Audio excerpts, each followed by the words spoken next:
ನಿಮ್ಗೆ ಬಂದಿರುವಂತಹದ್ದು 2 of sorts ಬಂದಿದೆ. ಕೆಲವೊಂದು ಇಂಡಿಸಿಷನ್ ಅಲ್ಲಿ ಇರುವಂತಹದ್ದು, ಯಾವುದೇ ರೀತಿಯ ಡಿಸಿಷನ್ ಅನ್ನ ಮಾಡಕ್ ಆಗ್ದಿರಾ ಅಥವಾ ಕೆಲವೊಂದು ಡಿಸಿಷನ್ ಮಾಡ್ದಿರಾ ನೀವು ಸುಮ್ಮನೆ ಇರುವಂತಹದ್ದು ರೆಪ್ರೆಸೆಂಟ್ ಆಗ್ತಾ ಇದೆ ಬಾಟಮ್ ಆಫ್ ದ ಡಕ್ ಅಲ್ಲಿ.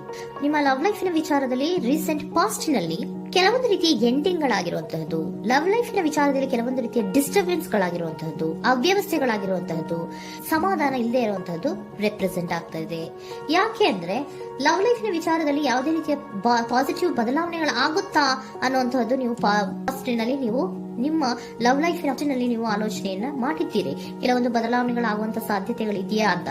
ಆದ್ರೆ ಎಂಡಿಂಗ್ ಗಳಾಗಿರುವಂತಹದ್ದು ಯಾವುದೇ ರೀತಿಯ ಸರಿ ಹೋಗಿಲ್ದೇ ಇರುವಂತಹದ್ದು ರೆಪ್ರೆಸೆಂಟ್ ಆಗ್ತಾ ಇದೆ. ತುಂಬಾ ಆಲೋಚನೆಯನ್ನ ಮಾಡಿರುವಂತಹದ್ದು ನಿಮ್ಮ ಲವ್ ಲೈಫಿನ ವಿಚಾರವಾಗಿ ನಿದ್ರಾಹೀನತೆಗಳಾಗಿದೆ. ಕೆಲವೊಂದು ರೀತಿಯ ಸ್ಟ್ರೆಸ್ಸಿಗೆ ಒಳಗಾಗಿರುವಂತಹದ್ದು ನಿಮ್ಮ ರೀಸೆಂಟ್ ಪಾಸ್ಟಿನಲ್ಲಿ ನಡೆದಿರುವಂತಹದ್ದು. ಲವ್ ಲೈಫಿನ ವಿಚಾರವಾಗಿ ಯಾವುದೇ ರೀತಿಯ ಅಂತ ಸಮಾಧಾನದ ಏನು ನಿಮ್ಗೆ ನಡೆದಿಲ್ಲ. ಆ ಕಾರಣಕ್ಕೇನೆ ನಿಮ್ಗೆ ಕೆಲವೊಂದು ವಿಚಾರಗಳನ್ನ ಡಿಸಿಷನ್ ತಗೊಳ್ಳುವಂತಹದ್ದು, ಡಿಸೈಡ್ ಅನ್ನ ಮಾಡುವಂತಹದ್ದು ನಿಮ್ಗೆ ಕಷ್ಟ ಆಗ್ತಾ ಇರೋದು. ನೀವು ಪ್ರೆಸೆಂಟ್ ಸಿಚುಯೇಷನ್ ಅಲ್ಲಿ ಬರುವಂತಹ ಆಫರ್ಗಳನ್ನ ನೀವು ಏನ್ ಮಾಡ್ತಾ ಇದ್ದೀರಾ ಅಂದ್ರೆ ರಿಜೆಕ್ಟ್ ಮಾಡ್ತಾ ಇದ್ದೀರಾ ಅಥವಾ ಮಿಸ್ ಮಾಡ್ಕೋತಾ ಇದ್ದೀರಾ. ಕೆಲವೊಂದು ಆಪರ್ಚುನಿಟೀಸ್ ಗಳು ಬಂದ್ರೂ ಕೂಡ ಅದರ ಬಗ್ಗೆ ನೀವು ಕರೆಕ್ಟ್ ಆಗಿ ಗಮನವನ್ನ ಕೊಡ್ತಾ ಇಲ್ಲ. ಯಾಕೆ ಕೊಡ್ತಾ ಇಲ್ಲ? ನಿಮ್ಗೆ ಗೊತ್ತಾಗ್ತಿಲ್ಲ ಏನ್ ಮಾಡ್ಬೇಕು. ಅದಕ್ಕೋಸ್ಕರ ನೀವ್ ಏನ್ ಮಾಡ್ತಿದ್ದೀರಾ, ಎಂಡಿಂಗ್ ಆದಂತಹ ಆಫರ್ಗಳಿರ್ಬೋದು ಅಥವಾ ಬೇರೆ ಯಾವುದೇ ಆಫರ್ಗಳಿರ್ಬೋದು ಬಂದ್ರೆ ಅದನ್ನ ನೀವು ಗಮನನೇ ಕೊಡದೇ ಇರುವಂತಹದ್ದು. ಯಾವುದೋ ಕೆಲವು ವಿಚಾರ ನಿಮ್ಮ ಲವ್ ಲೈಫಿನ ವಿಚಾರವಾಗಿ ಕೆಲವೊಂದು ರೀತಿಯ ಮತ್ತಷ್ಟು ಮುಟ್ಟೋದು ಅಂದ್ರೆ ರಿವ್ಯಾಲ್ಯೂಯೇಷನ್ ಅನ್ನ ಮಾಡ್ತಾ ಇರುವಂತದ್ದು ರೆಪ್ರೆಸೆಂಟ್ ಆಗ್ತಾ ಇದೆ.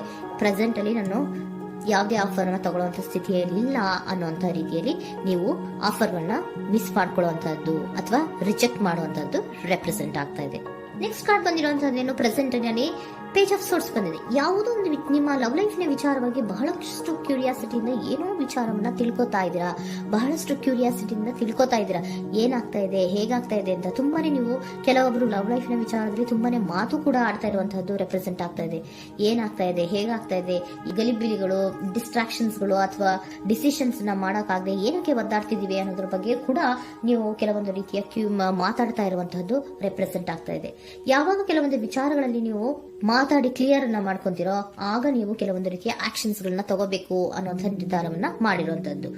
ಆಫರ್ಗಳು ಬಂದ್ರೂ ಕೂಡ ರೆಫ್ಯೂಸ್ ಮಾಡ್ತೀರಾ. ಆದ್ರೆ ಏನೀಗ ಹಿಂದೆ ಪಾಸ್ಟಿನಲ್ಲಿ ನಡೆದಿತ್ತೋ ಅದು ಯಾಕಾಯ್ತು, ಏನಕ್ಕಂಗಾಯ್ತು ಅನ್ನೋದ್ರ ಬಗ್ಗೆ ಕೂಡ ನೀವು ಮಾತಾಡುವಂತ ಸಾಧ್ಯತೆಗಳು ರೆಪ್ರೆಸೆಂಟ್ ಆಗ್ತಾ ಇದೆ ಅಟ್ ಪ್ರೆಸೆಂಟಿನಲ್ಲಿ. ಆಮೇಲೆ ನೀವು ಮಾತಾಡಿದ್ಮೇಲೆ ಕೆಲವೊಂದು ರೀತಿಯ ನಿರ್ಧಾರಗಳನ್ನ ಮಾಡುವಂತಹದ್ದು. ನೈಟ್ ಆಫ್ ವ್ಯಾಂಡ್ಸ್ ಬಂದಿದೆ. ಸೊ ಆವಾಗ ನೀವು ನಿಮ್ಮ ಕೆಲವೊಂದು ವಿಚಾರಗಳಲ್ಲಿ ಕ್ಲಾರಿಟಿಗೆ ಬಂದ್ಮೇಲೆ ನಿಮ್ಮ ಲವ್ ಲೈಫಿನ ವಿಚಾರದಲ್ಲಿ ಕೆಲವೊಂದು ಆಕ್ಷನ್ ಗಳನ್ನ ತಗೊಳ್ಳುವಂತಹದ್ದು ರೆಪ್ರೆಸೆಂಟ್ ಆಗ್ತಾ ಇದೆ. ಹಾಗೆ ಏನ್ ಆಕ್ಷನ್ಸ್ ಗಳನ್ನ ತಗೋತೀರಾ, ಈಗ ಕೆಲವೊಂದು ರೀತಿಯ ಆಫರ್ಗಳನ್ನ ನೀವು ಬಂದಂತಹ ಆಫರ್ಗಳನ್ನ ನೀವು ಏನ್ ಮಾಡಿದೀರಾ, ರೆಫ್ಯೂಸ್ ಅನ್ನ ಅಟ್ ಪ್ರೆಸೆಂಟ್ ಅಲ್ಲಿ ಮಾಡಿದ್ದೀರಾ.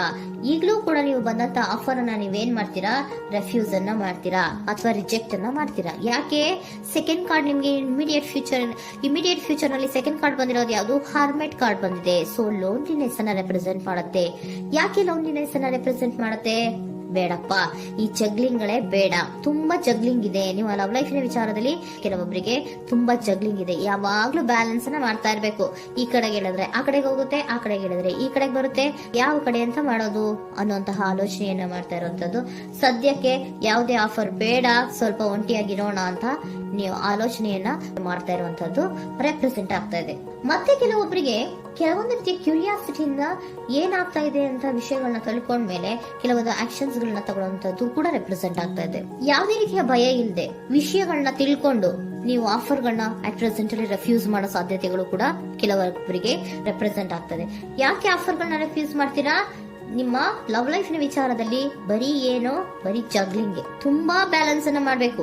ಯಾವ ಕಡೆ ಮಾಡ್ಬೇಕು, ಹೇಗ್ ಮಾಡ್ಬೇಕು ಗೊತ್ತಾಗದೇ ಇಲ್ಲ. ನೀವೇನ್ ಮಾಡ್ತೀರಾ, ಸ್ವಲ್ಪ ದಿನದ ಮಟ್ಟಿಗೆ ನಾನು ಲೋನ್ಲಿ ಆಗಿರ್ಬೇಕು ಅನ್ನೋದನ್ನ ಇಲ್ಲಿ ನಿಮ್ಗೆ ಲವ್ ಲೈಫಿನ ವಿಚಾರವಾಗಿ ರೆಪ್ರೆಸೆಂಟ್ ಆಗ್ತಾ ಇದೆ. ಈ ಎಲ್ಲಾ ಕನ್ಫ್ಯೂಷನ್ಸ್ ಇರೋದ್ರಿಂದಲೇ ನಿಮ್ಗೆ ಬಾಟಮ್ ಆಫ್ ದ ಡಕ್ ಬಂದಿರೋಂಥದ್ದು 2 ಆಫ್ ಸೋರ್ಟ್ಸ್ ಬಂದಿರೋಂಥದ್ದು. ಸೊ ಇಂಡಿಸಿಷನ್ ಆಗ್ತಾರ ಅಂತ ಏನ್ ಮಾಡ್ಬೇಕು ಗೊತ್ತಾಗಲ್ಲ. ಅದಕ್ಕೇನೆ ನೀವು ಇಲ್ಲಿ ಕುತ್ಕೊಂಡ್ಬಿಟ್ಟಿದ್ದೀರಾ, ನನ್ನ ಲವ್ ಲೈಫ್ ನ ವಿಚಾರವಾಗಿ ಯಾವ ನಿರ್ಧಾರವನ್ನ ಮಾಡ್ಬೇಕು ಅನ್ನುವಂತಹ ಆಲೋಚನೆಯನ್ನ ಮಾಡ್ತಾ ಇರುವಂತದ್ದು, ಹಾಗೇನೆ ಮಾಡುವಂತದ್ದು ನಿಮ್ಗೆ ರೆಪ್ರೆಸೆಂಟ್ ಆಗ್ತಾ ಇರೋದು. ಕೆಲವೊಬ್ರು ರೆಫ್ಯೂಸ್ ಅನ್ನ ಮಾಡಿ ಮುಂದೆ ಹೋಗುವಂತ ಸಾಧ್ಯತೆಗಳು ಇರುವಂತದ್ದು. ಮತ್ತೆ ಕೆಲವೊಬ್ರು ಆಫರ್ ಗಳನ್ನ ಬರುವಂತದನ್ನ ಬ್ಯಾಲೆನ್ಸ್ ಅನ್ನ ಮಾಡ್ಬೇಕು, ಜಗ್ಲಿಂಗ್ ಅನ್ನ ಮಾಡ್ಬೇಕು, ಸದ್ಯದ ಮಟ್ಟಿಗೆ ಒಂಟಿಯಾಗಿ ಇರೋ ಇರೋಣ ಅಂತ ಆಲೋಚನೆಯನ್ನ ಮಾಡ್ತಾ ಇರುವಂತದ್ದು ರೆಪ್ರೆಸೆಂಟ್ ಆಗ್ತಾ ಇದೆ. ನಿಮ್ಗೆ ಏಂಜಲ್ ಗೈಡೆನ್ಸ್ ಏನ್ ಕೊಡ್ತಾ ಇದ್ದಾರೆ? Don't stop. ಇಲ್ಲಿ ಡೋಂಟ್ ಸ್ಟಾಪ್ ನ ಅರ್ಥ ಏನಪ್ಪಾ ಅಂದ್ರೆ, ಯಾವ ಕೆಲವು ವಿಚಾರಗಳ ಬಗ್ಗೆ ಕ್ಲಾರಿಟಿ ಬೇಕು ನಿಮ್ಗೆ, ಯಾವ ವಿಚಾರಗಳಲ್ಲಿ ನಿಮ್ಗೆ ಕನ್ಫ್ಯೂಷನ್ಸ್ ಅಲ್ಲಿ ಒದ್ದಾಡ್ತಾ ಇದ್ದೀರಾ, ಏನ್ ಕ್ಲಾರಿಟಿ ಬೇಕೋ ಅದನ್ನ ಧೈರ್ಯವಾಗಿ ಮುಂದೆ ಬಂದು ಅದನ್ನ ಕ್ಲಾರಿಟಿಯನ್ನ ತಗೊಂಡು ಮುಂದೆ ಹೋಗು, ಅಲ್ಲೇ ನಿಂತ್ಕೋಬೇಡ ಅನ್ನುವಂಥದ್ದನ್ನ ನಿಮ್ಗೆ ಹೇಳ್ತಾ ಇದ್ದಾರೆ. ಯಾವ ವಿಚಾರವನ್ನ ನೀವು ಲವ್ ಲೈಫ್ ನ ವಿಚಾರದಲ್ಲಿ ಏನ್ ಈ ಜಗ್ಲಿಂಗ್ಗಳು ಅಥವಾ ಈ ಬ್ಯಾಲೆನ್ಸ್ ಗಳನ್ನ ಮಾಡ್ಕೊಂಡು ಅಥವಾ ಎಳ್ದಾಟಗಳನ್ನ ಮಾಡ್ಕೊಂಡಿದ್ದೀರೋ ಅಲ್ಲಿಗೆ ಕ್ಲಾರಿಟಿಯನ್ನ ತಗೊಳ್ಳಿ, ಧೈರ್ಯವಾಗಿ ಕ್ಲಾರಿಟಿಯನ್ನ ತಗೊಂಡು ನೀವು ಮುಂದೆ ಆಕ್ಷನ್ಸ್ ಅನ್ನ ತಗೊಳ್ಳುವಂತದ್ದು ರೆಪ್ರೆಸೆಂಟ್ ಆಗ್ತಾ ಇದೆ.